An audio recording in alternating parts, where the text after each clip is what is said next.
बोलो विष्णु भगवान की जय। पाठ पूजा चैनल में आज हम माघ मास महात्म्य का चौथा अध्याय सुनेंगे।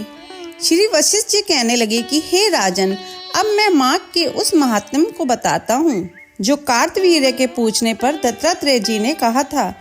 जिस समय साक्षात विष्णु के रूप श्री दत्तात्रेय जी सत्य पर्वत पर रहते थे, तब महिष्मती के राजा सहस्त्रार्जुन ने उनसे पूछा कि हे योगियों, मैं शेष दत्तात्रेय जी के मैंने सब धर्म सुने, अब आप कृपया करके मुझे माघ मास का महात्म्य कहिए। तब दत्तात्रेय जी बोले, जो नारद जी से ब्रह्मा जी ने कहा था वही माघ महात्म्य मैं तुमसे कहता हूँ। इस कर्म भूमि भारत में जन्म लेकर जिसने माघ स्नान नहीं किया, उसका जन्म निष्फल गया। भगवान की प्रसन्नता, पापों के नाश और स्वर्ग की प्राप्ति के लिए माघ स्नान आवश्यक करना चाहिए। यदि यह पुष्ट शुद्ध शरीर माघ स्नान के बिना ही रह जाए तो इसकी रक्षा करने से क्या लाभ। जल में बुलबुलों के समान, मक्खी जैसे तुच्छ जंतु के समान यह शरीर माघ स्नान के बिना मरण समान है।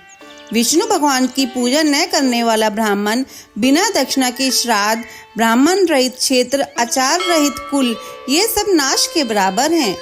गर्व से धर्म का, क्रोध से तप का, गुरुजनों की सेवा न करने से स्त्री तथा ब्रह्मचारी बिना जली आगरी के हवन और बिना साक्षी के मुक्ति का नाश हो जाता है।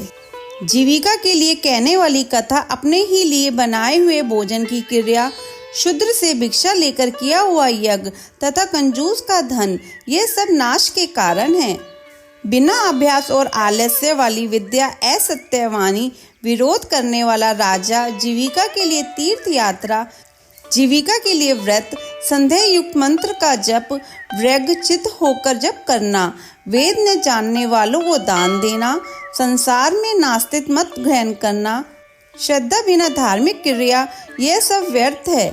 और जिस तरह दरिद्री का जीना व्यर्थ है, उसी तरह माघ स्नान के बिना मनुष्य का जीना व्यर्थ है। ब्रह्माघाती, सोना चुराने वाला, मदिरा पीने वाला, गुरुपत्रीगामी और इन चारों की संगति करने वाला माघ स्नान से पवित्र होता है। जल कहता है कि सूर्योदय से पहले जो मुझसे स्नान करता है, मैं उसके बड़े से बड़े पापों को नष्ट करता हूँ। महापातक भी स्नान करने से भस्म हो जाते हैं। माघ मास के स्नान का जब समय आ जाता है तो सब पाप अपने नाश के भय से काम जाते हैं। जैसे मेघों से मुक्त होकर चंद्रमा प्रकाश करता है, वैसे ही श्रेष्ठ मनुष्य माघ मास में स्नान करके प्रकाशमान होते हैं। काया वाचा मनसा से किए हुए छोटे या बड़े, नए या पुराने, सभी पाप स्नान से नष्ट हो जाते हैं। आलस्य में बिना जाने जो पाप किए हों वह भी नाश को प्राप्त होते हैं। जिस तरह जन्म जन्मांतर के अभ्यास से आध्यात्मिक ज्ञान की प्राप्ति होती है, उसी तरह जन्मांतर अभ्यास से ही माघ स्नान में मनुष्य की रुचि होती है। यह अपवित्रों को पवित्र करने वाला बड़ा तप और संसार रूपी कीचड़ को धोने की पवित्र वस्तु है।